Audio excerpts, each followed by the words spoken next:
सत्य वह है जो सार्थक है, जिसका अस्तित्व है, और झूठ जिसका कोई अस्तित्व नहीं होता। सच कठोर है पर प्रमाणित है, झूठ सरल है पर उसका मान ज़्यादा समय का नहीं होता।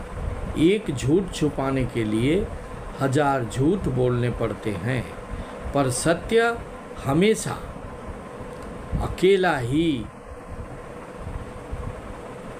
बहुत के समान होता है।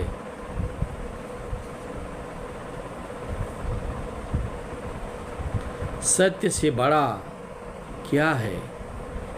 सत्य से बड़ा एक चीज़ है, वह है आपका अहंकार, जिसने सत्य को भी अपने पैरों तले रौंदा हुआ है। यद्यपि अहंकार अस्तित्वहीन होता है, ठीक उसी तरह जैसे आपकी छाया आपसे बड़ी होती है, लेकिन उसका अपना अस्तित्व नहीं होता। संसार का सबसे बड़ा सत्य मृत्यु है, क्योंकि इससे संसार का कोई भी व्यक्ति इनकार नहीं कर सकता। एक न एक दिन हर किसी को इस संसार को त्यागना पड़ता है। मृत्यु का लाइन ईश्वर ने निश्चित कर दिया है।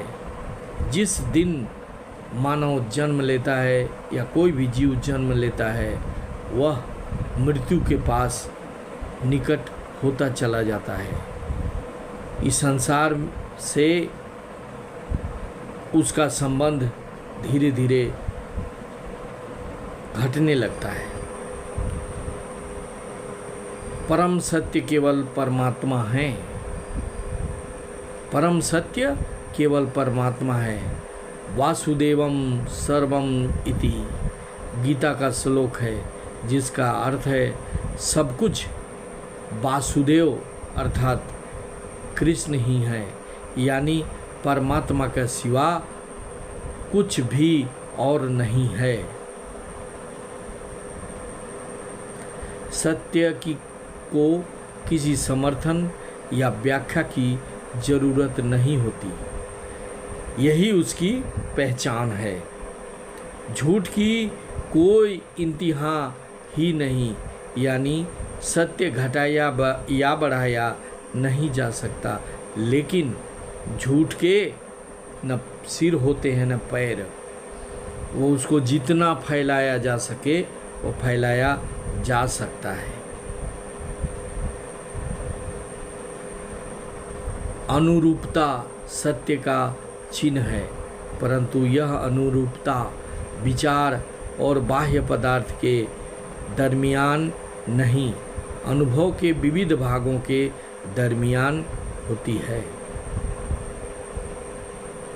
सत्य सदैव एक रूप में स्थित रहता है। वह किसी भी काल, किसी भी युग, किसी भी परिस्थिति में परिवर्तन नहीं होता। वह प्रकाशमान तत्व सदैव एक समान बना रहता है, यानी जो अपरिवर्तनशील है वही सत्य है, और वह अपरिवर्तनशील तत्व नित्य शुद्ध परमात्मा है, जो समस्त देहधारियों में आत्मा के रूप में विद्यमान है। सत्य हमेशा जीतता है। अगर आप सत्य के मार्ग पर चलते हैं तो आपको सोच विचार करने की ज़रूरत नहीं पड़ेगी, क्योंकि आपका सफल होना निश्चित है। जो सत्य के मार्ग पर चलता है, ईश्वर भी उसकी मदद करने के लिए हमेशा तत्पर रहते हैं। हम सभी को सत्य के मार्ग पर चलना चाहिए, ताकि हम जीवन में हर एक क्षेत्र में जीत सकें।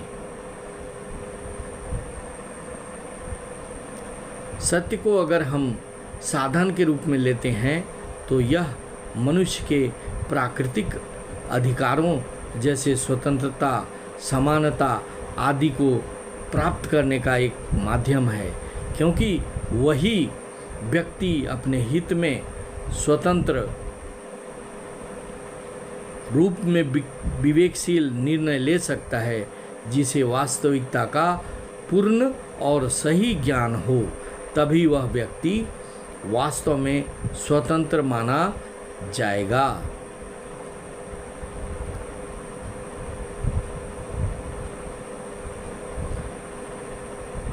शक्ति को कार्य करने की दर के रूप में परिभाषित किया जाता है।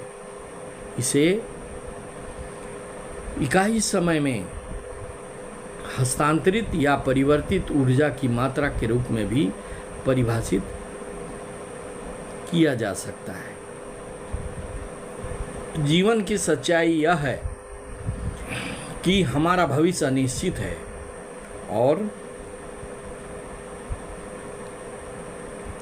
जितना अधिक समय आप इसकी योजना बनाने में लगाते हैं, उतना ही कम आप वर्तमान जीते हैं, जिसका असर आपके भविष्य पर पड़ता है।